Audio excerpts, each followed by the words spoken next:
revolutionary. Just an ordinary, hungry, screaming Ghanaian who wants to contribute. Visionary. Difficulties were dissolving into chaos, and you needed somebody to actually take the bull by the horn. Patriotic. Let me and sensational images and recognize Africa as the continent of the future. So there was something about him which you could recognize, so you wouldn't question what he said. This iconic figure rallied the nation. He meant well for Ghana. If he has to pay the ultimate price, he was ready to do that for the good of this country. His main interest is about the people. Yet, divided opinions. Nobody heard Papa J's side of the story.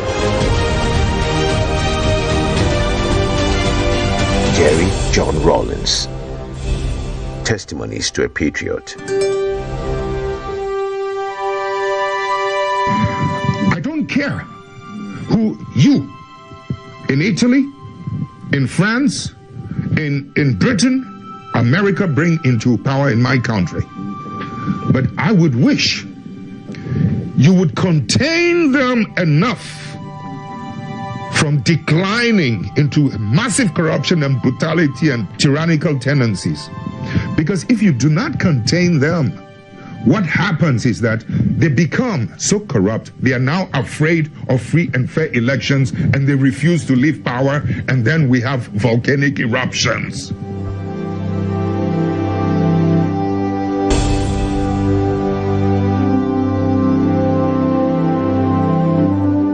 John Rawlings led Ghana for almost 2 decades as a military leader and a democratically elected president. After a successful second term in office and his country in a far better position, he retired from active politics. I think he became an uncle to our politics because both sides of the political divide were all moving towards him for advice and for counsel. I wish he had indulged in politics a little more than he did lately. From what he told me, he worked closely with people who later on turned their backs on him. The one I learned about him was his trust of people. He trusted people easily. And when people he trusted let him down, it hurt him so much so. He himself was trustworthy. He thought everybody was like him. At the most crucial period, he didn't have people to lean on. He was quite disappointed. And that accounted for his withdrawal. He was hoping that the party that he had set up, he didn't want to dictate to the party, but he wanted the party to be wary of where the party came from and what had brought the party into being. And the very things that we fought against in 79 and 31st December, when you see it creeping in, you begin to shudder. One day somebody asked me a question. He said, it appears your boss nowadays is not the kind of boss we knew because he has lost his vibrancy. I said, no, he's now a statesman. So taking partisan positions might not be the best because having regard to the way we do our politics here, it's like if you're out with me, then you're against me. But then he was able to manage that system so well that he attracted both sides. The NDC saw him as our founder, and the MPP also saw him as a stabilizing factor, so that in the event of any problem, we can go to him and seek advice. And I think he did it well, with satisfaction and perfection. He transformed from the fighter pilot that he was to a statesman, and I must say that I'm very, very proud of him. One of the biggest attributes I found in him was that we started off a in the 70s, and we're talking about values, human values. We're talking about these issues about integrity, accountability, and this thing. And I'm very, very confident that all throughout, after all he had been through, even when he was president, you could sit down with him and talk about these values. It's not everybody you could do that with. And sometimes when things were not too strong, you could see that he wasn't as, but he maintained those values. And I really respect him for that. Jerry Rawlings dedicated his post-presidency period to pursuits of his humanitarian interests, his service to the United Nations, African Union, and other global agencies contributed in making the continent a better place. He was also, I think, a very strong West African. He was a strong West African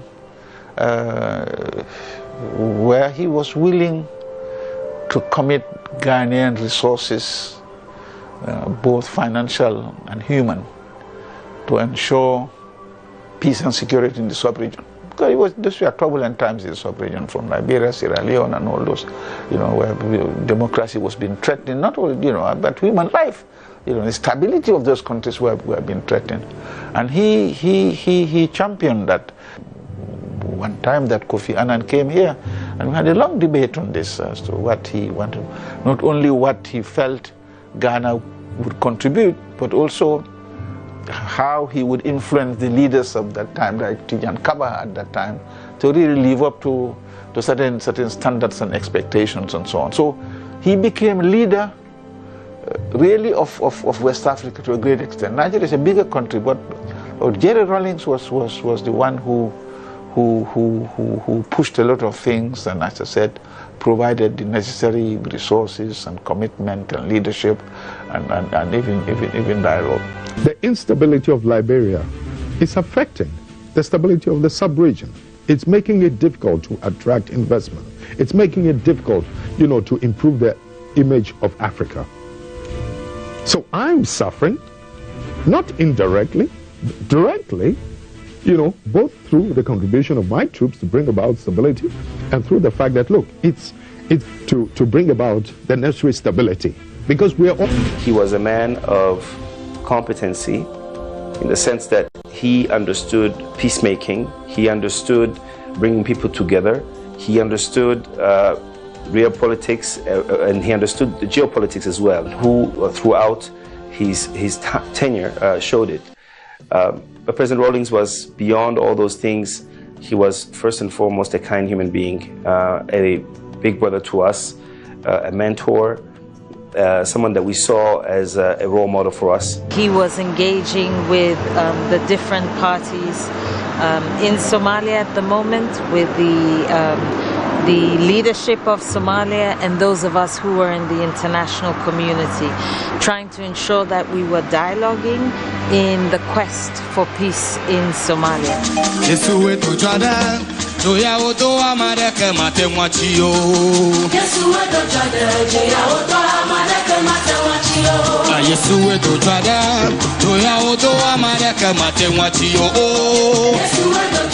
From a young revolutionary did not come without huge sacrifices, family, friends, and personal sacrifices. After we went out of power in 2001, that's when I believe he had the chance to experience real family life with his wife and children. But the formative years, the natural bonding that he should have had with his children was not actually experienced by him, and therefore that was a sacrifice.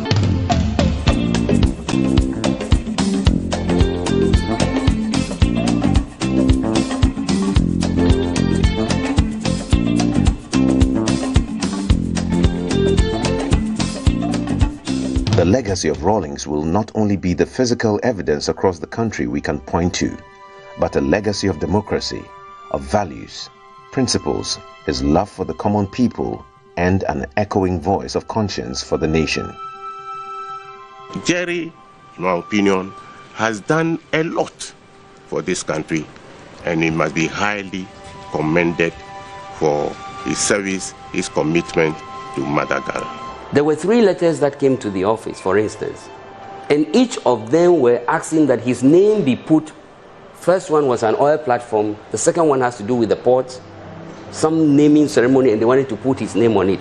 The third one came from UDS, and he wrote within that letter that he would rather his name be written in the hearts of people than on monuments, roads, and buildings. According to Dr. Mrs. Grant, who told me, he said when Dr. Frimpong Martin came, he didn't have the support from his superiors. But when one day he came back and called to Mrs. Mary Grant, Dr. Mary Grant took him to Chairman Rawlings, and Chairman Rawlings instructed that immediately he should be assisted in getting a center established. This is what impressed me about him. He didn't know me, had not seen me before, but the fact that he supported the program told me that he did it not out of political expediency or anything, but he was convinced about what we were doing. And this is something that I thought was very, very impressive. I had completed my common entrance examination and was awaiting an opportunity to go to Prempeh College. But the funds were not there, even to assist me with a partial scholarship I had. Just by participating in an examination which was organized under the auspices of President Rawlings, I was able to get the opportunity to travel to Cuba and have secondary education, free secondary education for that matter, and tertiary education, and graduate as an optometrist, come back to Ghana, work at several top hospitals, and eventually go into private practice. He once told me, discipline is the bridge between goals and accomplishment.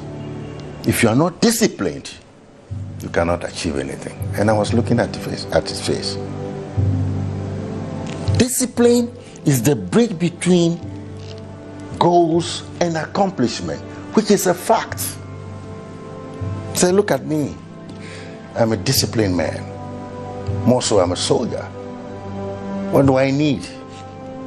I can die tomorrow, he was telling me. And this is exactly what has happened. The former president of Ghana, J Rawlings, has died at the age of 73. Tributes are pouring in from across the continent after the passing of Ghana's former president, J Rawlings. He was the first president of our Fourth Republic, a man who held the supreme office in Ghana, and therefore his passage has to be a matter for the Ghanaian nation.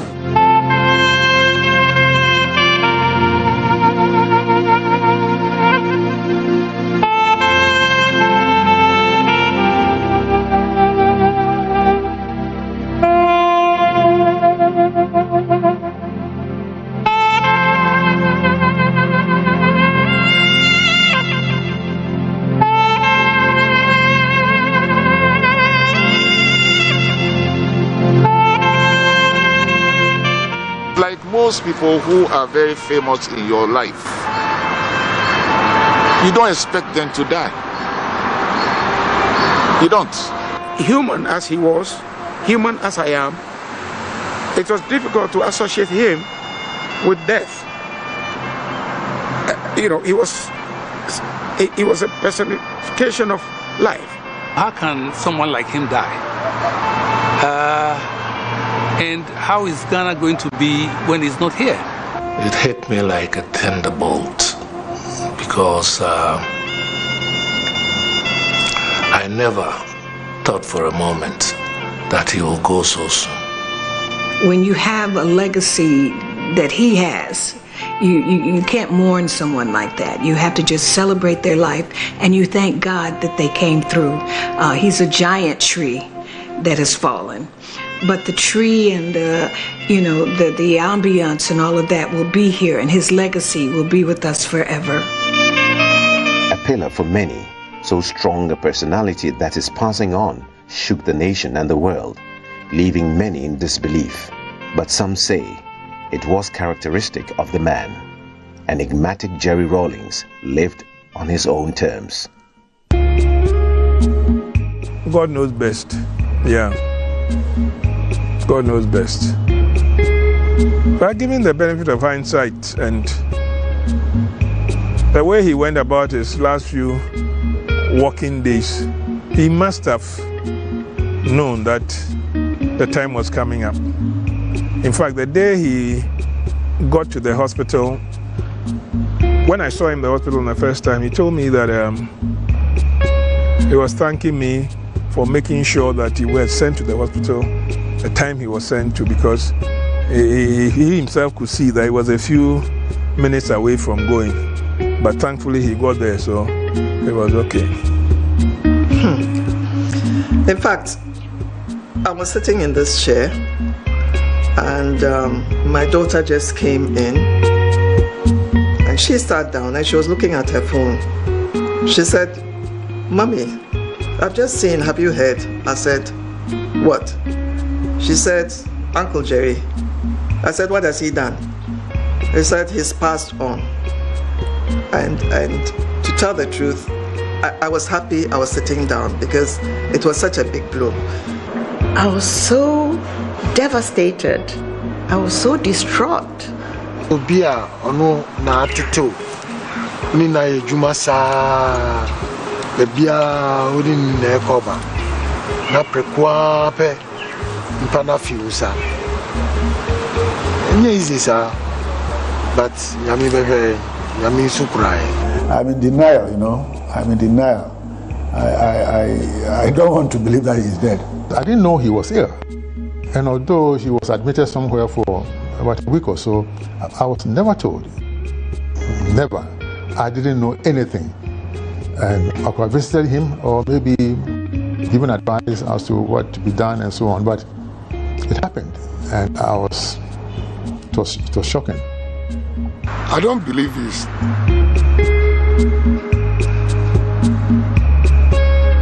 I don't believe it's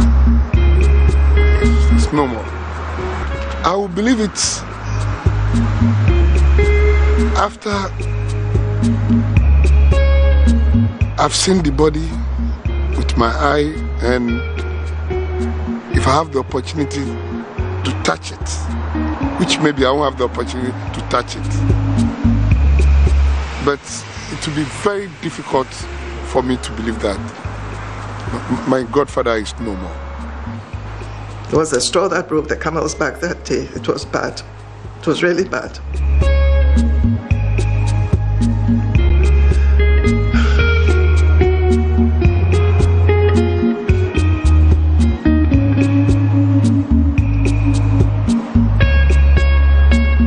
He can never be replicated. He was different, and he was solid, and he was sincere. He was loyal. Of all my husband's friends, he was the most. He had the most integrity, and it's difficult to come across people like that. If they care for you, they care for you. And no strings, no conditionalities, nothing. I wouldn't be surprised if he kept on wondering why I didn't fall on him more often. But for me, it was just enough that he was there. It was just enough that he was there. Extending my heartfelt condolences, my most profound thoughts and prayers will be with us throughout. And we pray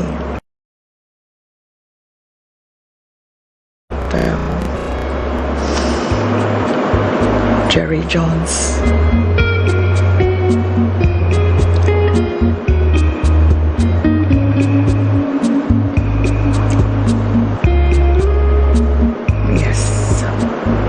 will rest in peace.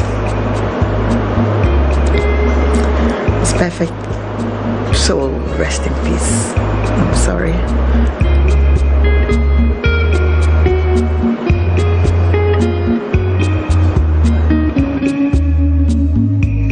To the generation that came of age in the 80s and 90s, J Rawlings will remain a towering man of action. I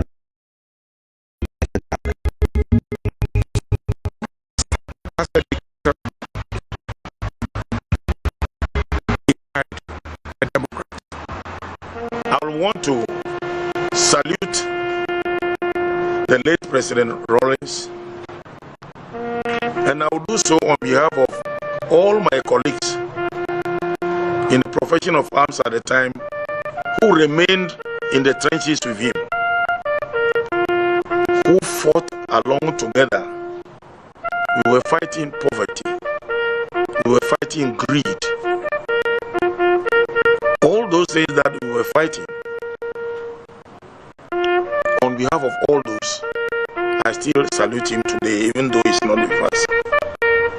And I would like to extend my condolences to his wife, his dear wife, and his children. Indeed, to all Ghanaians, because I think we've lost a formidable leader.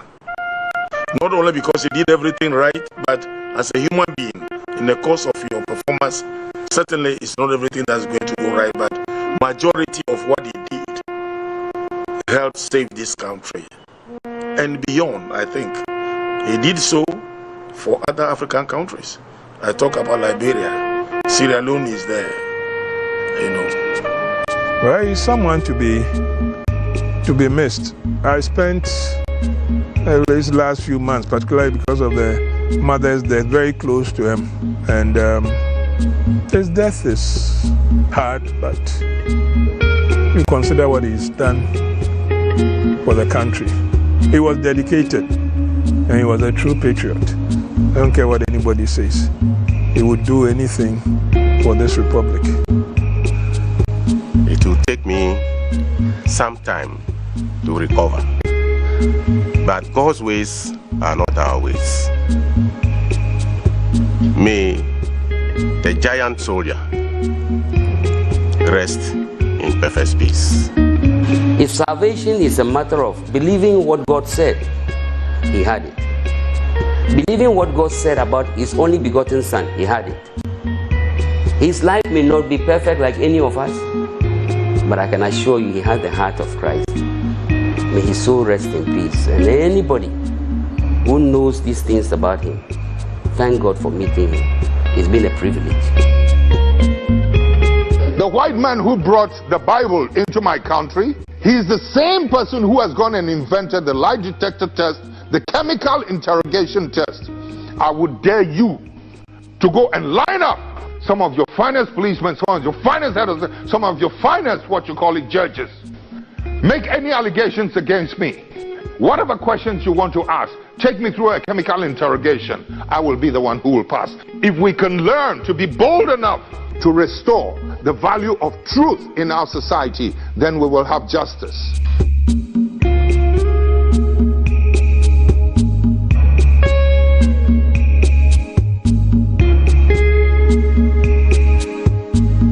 His name lives on as a perpetual flame that will continue to burn in the hearts of all who seek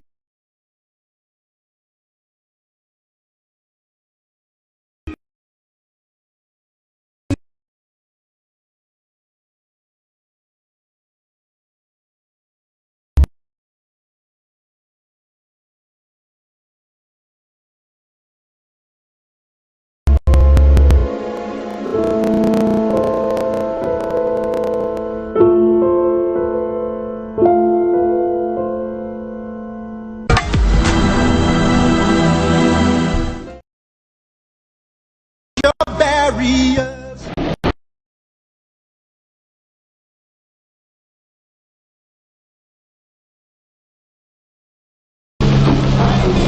Why? Why? There is no Ghana in the political light. Black Africa. Whatever Ghana initiates, stands up other places. You have a responsibility. Please. A lot of you no doubt know this, but how do you implement this? The victory, will come from you. They've orchestrated a whole lot of blunders. consider this as the one very good and rewarding thing about that era. In their attempt to break it, you know, the revolutionary thing fermenting in the country. Emasculation, to keep you and I down, to see things from only the limited perspectives that affect you.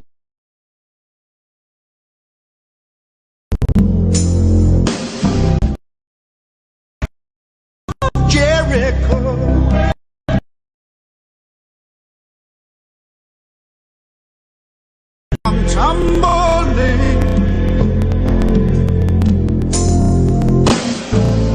deny my place and time. You squander wealth that's mine. My light will shine so brightly it will blind you. 'Cause there's something inside so strong. The higher you build your barrier. Finding himself at the helm of the ship of state, J Rawlings offered his countrymen a style of leadership which was at complete variance with what the nation had experienced. The concern expressed by him for the welfare of the vast majority of Ghanaians who live in the remotest areas of the land is shown by the many visits he is paid to whip up their enthusiasm. The happiness I'm expressing is most sincere and fresh each time, because I see through the strength of our dear nation embodied in the people gathered together at such occasions. And from such gatherings, I return to my work with renewed strength and vigor to carry on my part of the task which confronts us all as a nation.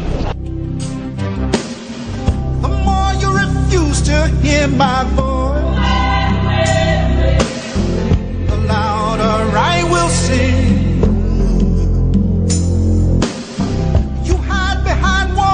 Jericho, our lies will come tumbling. Deny my place and time. You squander wealth that's mine. The higher you build your barriers, the taller.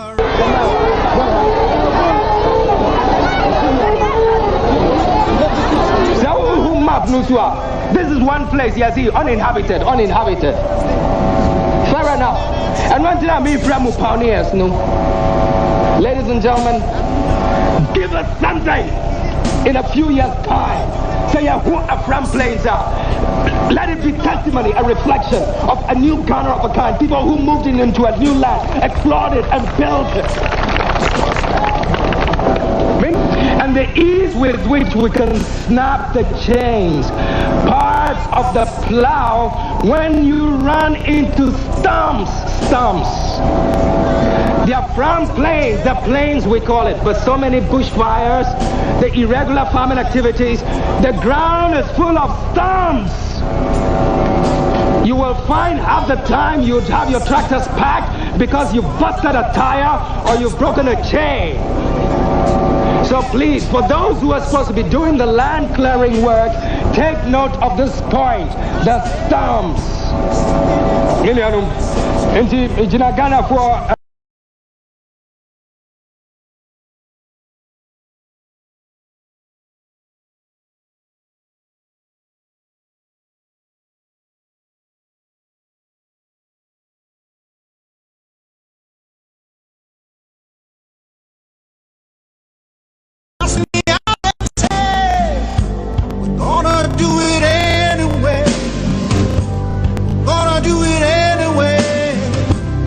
Inside so strong, and I know that I can make it, though you're doing me wrong, so wrong, more than my pride was gone. The higher you build your barriers. Gold mining, especially, has seen significant improvement. At Obuasi, for example, the Ashanti Goldfields Corporation is sinking new shafts.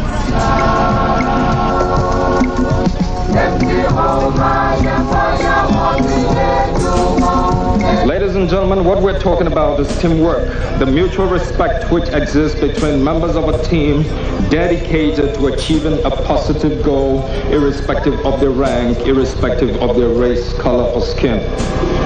And I believe that Ashanti Goldfields can offer us a number of lessons about teamwork. We have welcomed genuine investors who are prepared to accept our mission to build a just, prosperous, and dignified nation.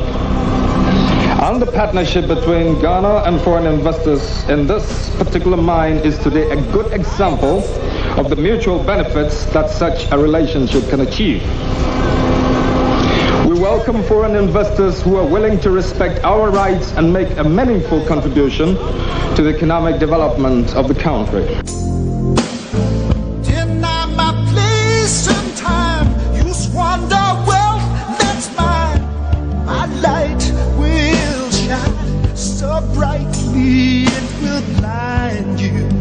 'Cause there's something inside so strong, so strong. I know that I can make it.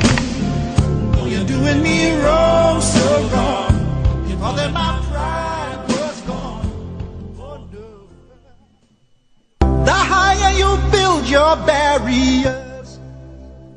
My brothers and sisters, all over the country, the very important exercise of registering all qualified voters is taking place. Many of the people who are now qualified to vote have never taken part in this kind of exercise before. Someone who is just over 18 years old today might have been only 8 years old or in primary class 2 or 3 when the last registration exercise probably took place. It is therefore not surprising that there are some misunderstandings about the purpose and importance of this exercise and therefore a corresponding need for more public education. It is the duty of all patriots, be they chiefs, town development committees, CDRs, 31st December Women's Movement and progressive associations, CDOs, to assist in educating members of their communities. Our teachers will be useful in this exercise. Everybody is aware that registration is a necessary prelude to voting. If your name is not on the voters' register, you cannot vote, and neither can you present yourself as a candidate for election. My light will shine so brightly it will blind you. 'Cause there's something inside so strong, so strong.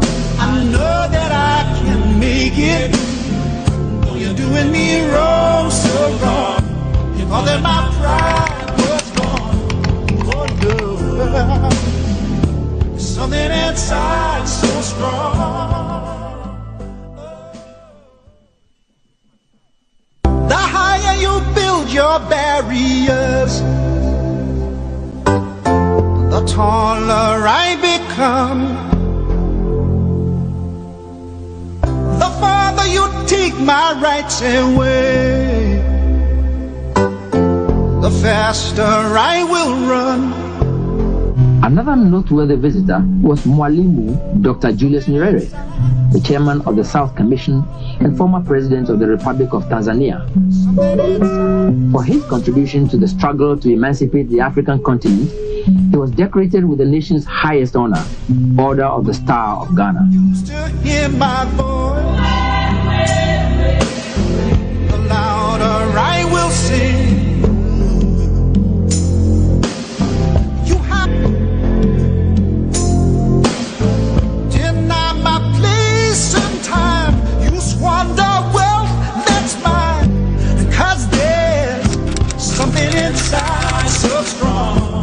So strong, I know that I can make it. Though you're doing me wrong, so wrong.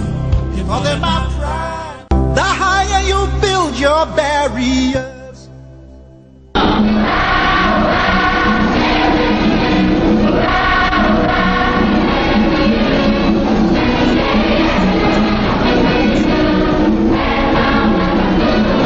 School children and organized dance troops, which normally turn out for official welcome ceremonies, were swallowed up by thousands of people who had walked several kilometers from the outskirts of Lomé just to catch a glimpse of the man they had heard so much about.